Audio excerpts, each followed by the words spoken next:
Ya, halo, kembali lagi bersama saya Randi Iswara dan di video kali ini kita akan berbincang-bincang santai dengan salah satu pelaku industri kreatif di dunia wedding.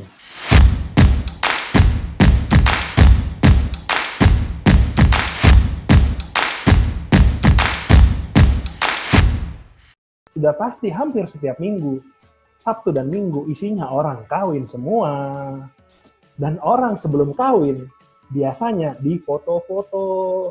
Kenapa di foto-foto? Karena untuk mengabadikan momen bahagia sebelum masuk ke dunia berikutnya, yaitu dunia pernikahan yang penuh bahagia harusnya ya. Dan kita sekarang bersyukur sekali ada teman saya, ini adalah Tirta. Halo, apa kabar Bro Tirta? Halo.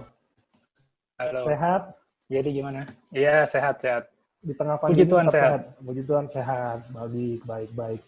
Nah, Bro Tirta bisa jelaskan sedikit kira-kira ke teman-teman kita ini, Bro Tirta ini kan pelaku di dunia wedding di bagian apanya Bro Tirta? Oke, sebelumnya kita kenalan dulu ya. Nama gue Tirta. Jadi gue fotografer wedding. Gue fotografer lah. Wedding itu salah satu dari kerjaannya. Gue sendiri pegang brand sama partner gue, sama co-founder gue, namanya Chroma Pictures. Jadi si Chroma Pictures ini itu spesialisasinya di bidang wedding. Baik itu resepsi, acara wedding day, atau pre-wedding, foto dan video. Nah, selain wedding, sebenarnya gue juga motret untuk hal lain ya. Jadi kayak si Chroma Pictures ini gue sama co-founder gue. Tapi kalau gue sendiri pribadi, gue juga kerjain banyak kayak komersial, corporate, dan lain-lain. Gue juga sebenarnya pegang. Kerja sama agensi atau sama klien langsung, gue juga motret. Jadi luas lah, jadi nggak cuma wedding, tapi sampai ke corporate dan komersial juga gue pegang deh. Itu video ya? Nggak hanya foto Foto tapi dan video. Video juga? Foto dan video, jadi lebih ke arah production mungkin ya, jadi nggak cuma kasih gambar doang, mungkin kayak kalau agensi butuh apa, atau ada desainer butuh apa, butuh fotografer, ya gue yang support. Jadi kalau yang corporate itu dari konsep artnya itu dari kalian ya? Atau diskusi juga ya? Bisa diskusi dari bagian kreatif director? Fleksibel, bener-bener terserah. Kalau gue berhadapan sama agensi, itu biasa kadang-kadang udah dapat konsep matang, gue bener-bener tinggal ngikutin guideline mereka. Tinggal eksekusi ya? Tinggal eksekusi. Kadang-kadang kalau ketemu sama klien langsung, dia masih suka nanya-nanya enaknya gimana, bagusnya gimana. Gitu sih. Tapi biasa kalau udah sama agensi, mereka udah punya art director sendiri, ya kita udah berani ikut doang sih. Jadi kalian bisa dari tahap ideation-nya, ya kan? Ideation, brainstorming, sampai eksekusi ya. Jadi lengkap ya. Terus kalau untuk yang Chroma Picture, ini memang spesialis di wedding ya. Prewed yang ala-ala. Dan saya udah berapa kali lihat foto dari Chroma Pictures, menurut saya sih top, markot top ya. Dan Anda ingin booking mereka, harus benar-benar jauh-jauh hari ya. Laku sekali Anda ya, laku sekali benar-benar. Tapi emang luar biasa, boleh dicek Instagramnya ya, di Chroma Pictures ya? Di @chroma.id, chroma.id. Nah sekarang ini kan kita semua nih, jadi di video ini dibikin di bulan Mei 2020, dan di mana di seluruh dunia sedang mengalami COVID-19, penyebaran COVID-19, di mana pemerintah kita, saya sangat percaya pemerintah kita bekerja dengan sangat keras untuk menghentikan pandemi ini, ya, melakukan PSBB, social distancing. Bahkan kita sekarang sedang melakukan protokol kesehatan. Kita tidak bertemu langsung, tapi by teknologi ini, ya. Gimana sekarang kondisi Chroma Pictures yang notabene IO pada kena pukul, orang nggak boleh nikah, maksudnya nggak boleh nikah, pestanya ya. Itu bagaimana sekarang? Kalau untuk dari kerjaan sendiri sih, berhubung ada PSBB ini, ya otomatis semua berhenti sih. Jadi mulai dari akhir Maret, awal April sampai hari ini udah nggak ada lagi. Pokoknya semenjak pemerintah mutusin untuk PSBB dan tidak boleh ada keramaian, di situ saat itu juga otomatis kita semua berhenti. Beberapa ditunda, jadi beberapa perkawinan tuh ditunda, jadi sampai waktu yang tidak ditentukan lah, karena si yang punya gedung pun awalnya biasanya yang ngeluarin pembatalan duluan tuh dari yang punya gedung, karena dia juga nggak mau bermasalah kan sama pihak-pihak keamanan kan. Jadi kayak dari si punya gedung informasiin ke kliennya kalau kita kayaknya nggak bisa jalan, baru setelah itu ke bawahnya, ke WO, ke fotografer dan semuanya itu stop gitu, selesai. beberapa klien pilih untuk tunda, beberapa klien pilih untuk langsung nikah. Kalau misalnya mereka Nasrani, mereka langsung di gereja. Ada juga yang langsung ijab kabul. Jadi benar-benar menikah tanpa ada pesta sama sekali dan dalam keadaan PSBB. Jadi kayak misalnya di gereja, mereka benar-benar cuma pengantin berdua dengan saksi 2 orang dan sama romonya 1. Jadi benar-benar wedding cuma 5 doang dan nggak boleh difoto dan nggak boleh ada tamu yang datang sama sekali. Oh, jadi Kalau udah bener-bener kayak nggak ada gitu, foto ya? ya benar-benar nggak ada foto dan ya udah paling Foto handphone. DP angus, tapi ya udah bisa nggak berlanjut. Tapi IG live Instagram ada. Atau beberapa yang ditunda ya mal itu kerjaan masih secure lah walaupun datangnya telat gitu di besok-besok dia baru ada lagi gitu sih. Kalau yang prewed itu pada yang orang-orang yang pre-wedding ya, itu foto sama Bro Tirta itu mereka kebanyakan reschedule atau udahlah gua nggak usah deh atau gimana? Tadinya kita udah sempat mau reschedule karena kan waktu itu penerbangan ditutup sampai bulan Juni kan ya. Kita udah benar-benar mau reschedule karena bayangan kita kan kayaknya pasti bakal dibatalin nih semuanya. Dan karena kebanyakan pre-wed itu di luar kota dan pasti ada flight-nya dulu, jadi kita semua dalam posisi siap di reschedule lah. Semuanya siap dibatalin, kita udah siapin batalin tiket dan segala akomodasinya. Tapi untungnya untuk pre-wed sendiri karena kita ini momennya lagi puasa terus lebaran, kita biasanya sih memang nggak pergi dulu. Begitu puasa lebaran selesai, kita baru jadwalin untuk pre-wed. Jadi sebenarnya jadwal untuk pre-wed itu ada di jadwal pre-wed paling dekat itu ada di bulan Juni pertengahan. Berhubung pemerintah katanya 1 Juni itu udah di-lift ininya peraturan PSBB-nya untuk penerbangan, ya kita nggak tahu sih masih lihat perkembangan sih karena belum tentu akomodasi di sananya juga udah siap atau belum tentu kliennya karena biasanya kalau kita trip fotografi keluar kota itu kan rombongan kan, jadi nggak cuma 1 klien doang, kadang-kadang 3 klien sekaligus gitu datang. Nggak semua dari 3 kliennya itu berani pergi, itu juga belum tentu. Terus ada beberapa klien dari luar negeri juga, kita nggak tahu kebijakan negara dia gimana. Ada 1 klien dari Singapura besok bulan Juni, kita nggak tahu nih dari sana mereka mau nggak terbang ke sini, mau nggak ngambil resiko itu, kita nggak tahu. Ya bisa dibilang benar-benar masa-masa penuh ketidakpastian sih, benar-benar nggak pasti. Dari 1 rombongan itu mungkin 1 berani, dia udah bilang ke kita, ya udah kita pergi aja. Tapi 1 lagi orang luar negeri, kita nggak tahu dia mau datang apa enggak. Atau nanti dia waktu dia udah kesini, nanti dia pas balik ke negaranya gimana, kita nggak tahu juga. Gitu biasanya, sih. Jadi benar-benar penuh ketidakpastian. Biasanya kalau pergi foto itu untuk prewed ya, foto dan pasti ada video itu dari Chroma Picture itu krunya berapa ya? Di luar klien ya? Di luar klien sih biasanya sekitar 3 orang kalau foto aja ya. Kalau sama video sih biasa bisa berempat, bisa sampai 5 orang sih. Udah ada makeup artist ya, muanya ya? Juga ikut itu udah ada 1 makeup artist, jadi kayak 2 fotografer, 1 makeup artist. Atau kalau ditambah orang video, kadang-kadang tambah 1 kamera video atau 2 kamera video gitu sih. Berarti pergi ya bisa 6-7 orang ya, 5-8 orang lah ya. 5 ya sekali sama kru lokal. Kru lokal sih biasa kan ya ada guide sama ada guide-nya ya. Driver ya. Kalau enggak gitu nyasar ya. Nyasar.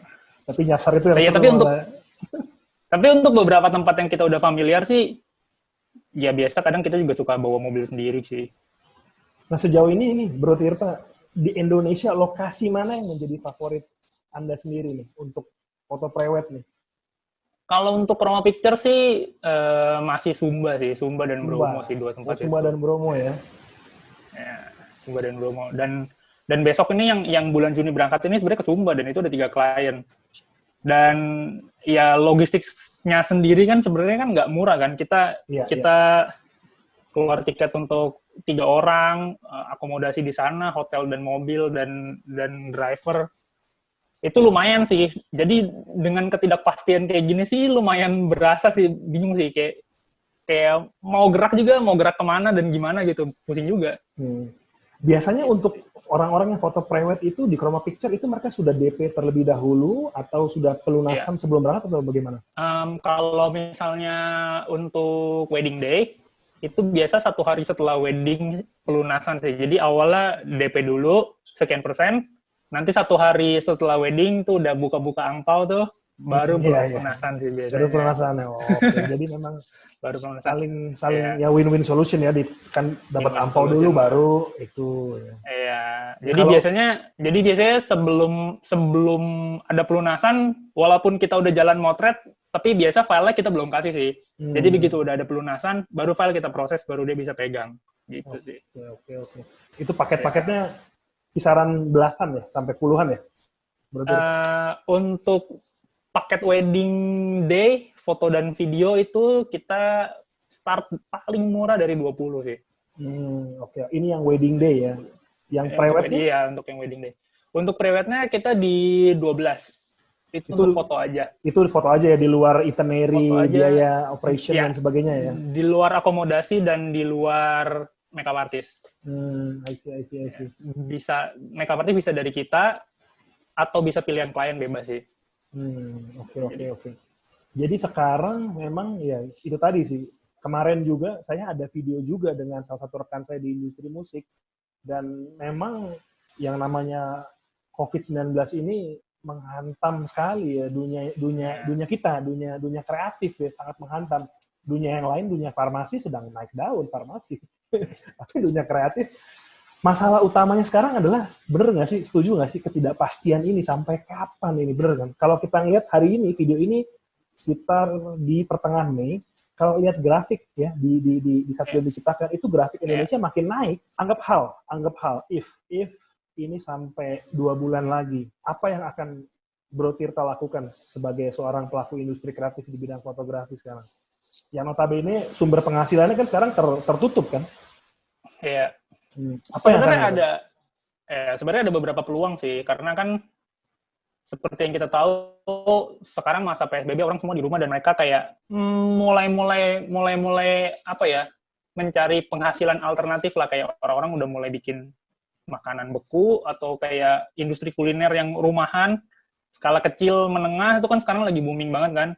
Mereka pun sebenarnya butuh foto kan, mereka tuh kan pasti butuh foto produk. Pivot skala kecilnya ya palingan ke arah situ sih. Ya itu kalau misalnya Bro Randi nanya untuk beberapa bulan ke belakang ini bakal kayak gimana, ya mungkin untuk sementara sih masih kayak gitu, dan beneran maksudnya gue juga beneran motoin produk gitu. Jadi kayak gue motoin beberapa produk makanan, beberapa produk jadi juga.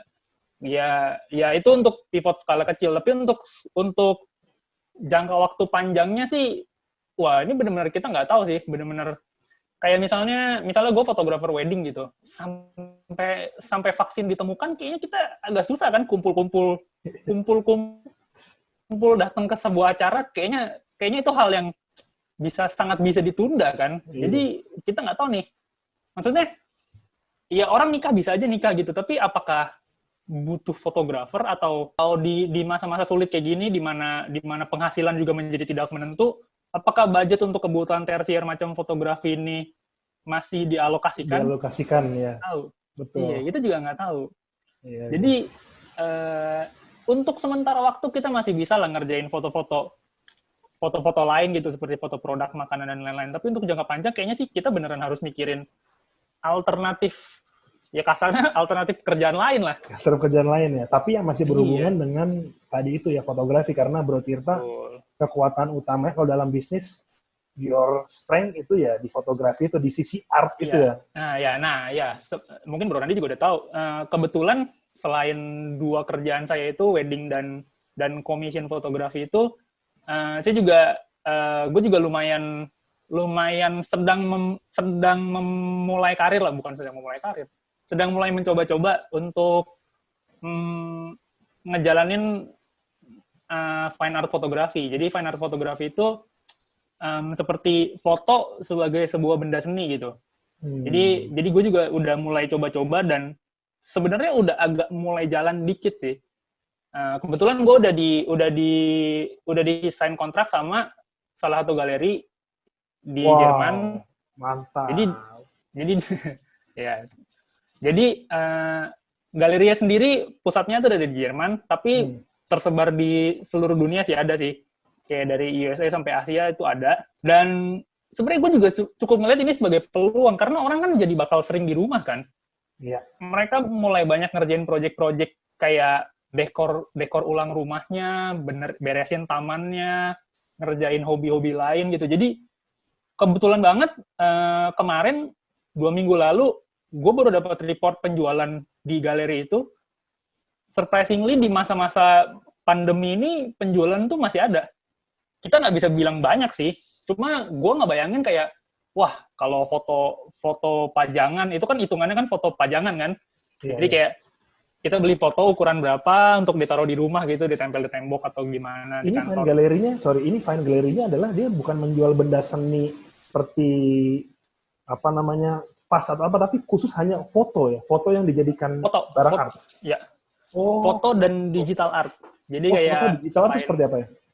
Digital art tuh kayak lukisan tapi digital atau kayak lukisan-lukisan gaya baru lah yang mereka pakai media. Jadi kayak mereka gunain gambar-gambar digital atau gambar-gambar komposit dari foto dibikin jadi satu karya, terus di print, terus dijual. Gitu sih. Dan gue sendiri nggak nyangka sih. Gue nggak bayangin kayak ini kan benda-benda pajangan kayak gini kan itu bener-bener kebutuhan tersier kan. Betul. Maksudnya dan mahal, yang dan nggak mahal penting-penting amat. Iya, nggak gitu mahal sih. Ya mungkin buat orang Indonesia, standar Indonesia mungkin mahal, tapi untuk di sana sih mungkin enggak lah. Gue mikirnya kayak bakal ini pasti jualan parah lah. Iya. Terjun bebas nol lah ini kan.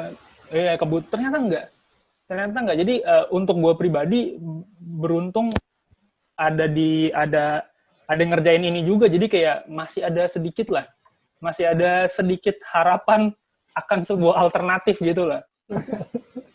Harapan sebuah alternatif ya. Wow, berarti ini karyanya Bro Tirta di acknowledge di Eropa, dan Eropa itu setahu saya adalah negara-negara yang dulu kan namanya Renaissance kan, abad pencerahan. Mereka sense artnya kan tinggi, sampai Bro Tirta dipanggil di sana, berarti memang Bro Tirta mantap sekali. Dan memang berarti memang negara-negara maju kebutuhan tersier, mungkin mereka nggak anggap itu tersier kali, mungkin sekunder kali, yang namanya art sekunder. Di kita tersier. Bisa jadi ya. Tapi secara barang sih sebenarnya segmennya sih ya standar lah, kayak orang di sana mungkin hal biasa gitu, orang baru pindah rumah atau baru bikin kantor, terus kayak butuh pajangan nih, gimana ya? Jadi toko-toko itu udah ada, jadi toko retail udah ada. Jadi sebenarnya walaupun tadi itu galeri, sebenarnya fungsinya itu sudah seperti retail sih. Udah seperti jadi retail. Jadi walaupun bentuknya itu galeri dan ya galeri lah, mereka juga namanya galeri gitu. Tapi kalau gue lihat sih fungsinya sudah seperti retail sih. Jadi mereka kayak memenuhi kebutuhan dekoratif lah. Oke. Gitu sih. Jadi kayak di sini ini ya, berarti ingat kayak yang di mall ada toko yang dia jual quotes gambar-gambar. Misalnya Godfather, band apa, ya kan? Macam itu ya. Kalau di Indonesia kayak gitu kan itu hitungannya poster lah ya, poster store lah. Poster store lah. Kalau itu sih mirip sih, fungsinya mirip, tapi yang dijualnya udah kayak lukisan dan foto gitu sih. Apa mungkin ini bisa menjadi peluang bisnis di tanah air? Mungkin nggak menurut Tirta? Mungkin sih, mungkin. Sangat mungkin jadi, tapi kemungkinan kita butuh kerjasama yang sangat solid sih antara para senimannya sih, karena sejujurnya nggak ada galeri sejenis dari Eropa juga. Jadi kalau yang gue itu dari Jerman, dulu pernah ada satu galeri juga dari Prancis. Mereka sempat buka di Indonesia, mereka sempat buka toko di Pacific Place, which is itu mall elit yang datang juga. Ya, mall menengah ke atas yang datang juga orang-orang tertentu gitu yang sebenarnya harusnya punya budget untuk itu, tapi ternyata nggak terlalu berhasil sih. Nggak mungkin responnya nggak sesuai sama harapan, ya akhirnya cabut juga.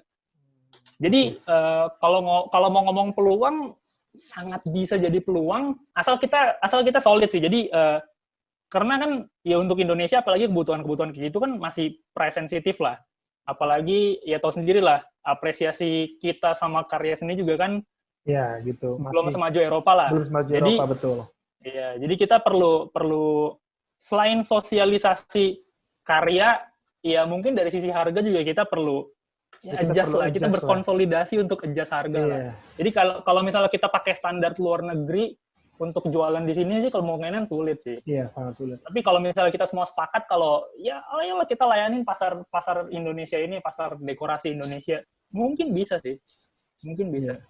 Itu pembelajaran ya, dan terutama untuk kalian-kalian semua para klien yang selalu ngomong, kok desain gini aja, kok foto gini aja mahal, coba pikirkan kembali, itu seni. Betul. Lah, Bro Tirta, gitulah. Ya. Sekarang Bro Tirta boleh kasih saran nih, mungkin ke kita-kita semua, khususnya mungkin ada penonton kita yang dengar video ini, orang-orang yang sedang mengalami pandemi sekarang, mungkin teman-teman fotografer sesama Bro Tirta, kira-kira ada wejangan nggak apa yang harus dilakukan atau kata-kata motivasi gitu? Ya mungkin bukan wejangan lah, tapi gua rasa sih sama lah ya, sama seperti semua bidang profesi yang terdampak oleh pandemi ini. Kita harus udah mulai mikirin alternatif sih. Kita udah harus mikirin kita harus pivot kemana gitu. Karena ya apalagi di era kayak gini, orang bilangnya disruption. Di era kayak gini kan, ya even tanpa pandemi sekalipun kita harusnya udah siap dengan strategi-strategi lain kan, dengan alternatif-alternatif lain kan. Jadi saat-saat kayak gini itu seperti mengkonfirmasi kalau ya itu benar-benar dibutuhin. Sekarang ini saatnya kita berubah gitu, saatnya kita pivot, saatnya kita mencari dan mengaplikasikan alternatif yang kita pikirkan. Misalnya kayak misalnya gue fotografer, sekarang bisnis UKM lagi maju, lagi mulai berkembang sebagai respon dari pandemi ini, ya kita bisa support industri menengah. Jadi yang tadinya kita motret mungkin rate-nya tinggi atau requirement-nya tinggi, ya mungkin kita bisa sedikit sesuaikan lah, bisa sedikit menyesuaikan dengan kondisi pasar yang ada. Selain bisa jadi bentuk support juga, ya kita bisa pelan-pelan pelajari lah, analisis kayak bidang apa sih yang abis ini kemungkinan bakal survive atau mungkin bisa berkembang. Nggak ada salahnya sih untuk kita coba sih. Di era kayak gini kayak ngeluarin tenaga ekstra sih, ngeluarin effort ekstra untuk cari peluang lebih jauh sih. Misalnya harus pindah bidang pun, ya kalau itu memang harus dilakukan, ya mau gimana lagi. Tapi ya pindah bidang, tapi setidaknya masih di bidang seni atau pindah total ya di seni ya. Iya maunya sih begitu sih, tapi kadang kalau misalnya pilihan udah nggak ada, ya bisa jadi kita beneran pindah. Ya nggak tahu juga.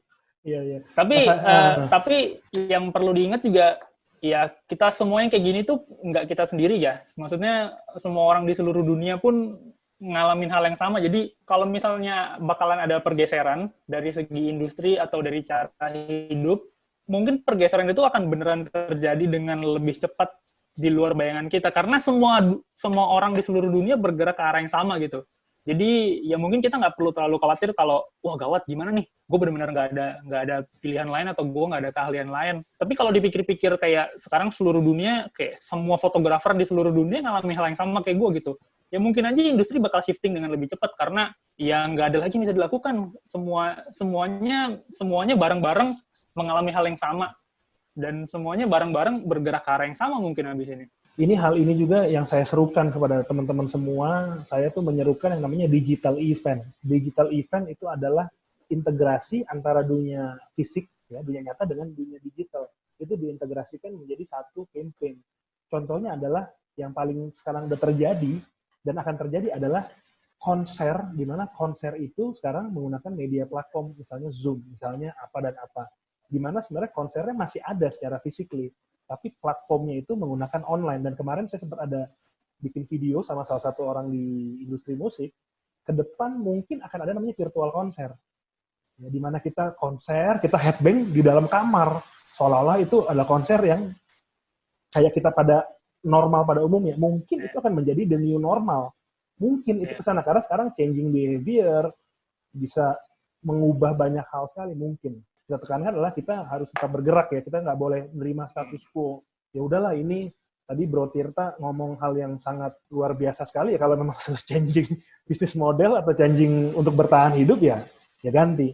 Tapi mungkin kiranya kita namanya orang kreatif, kita bisa ada ide kreatif. Saya belum tahu nih, apakah digital fotografi misalnya bisa diaplikasikan atau bagaimana, saya sih belum tahu ya, tapi semoga mungkin ada jalan ke depan ya untuk mengaplikasikan namanya digital, karena sekarang mau nggak mau all the things going to digital.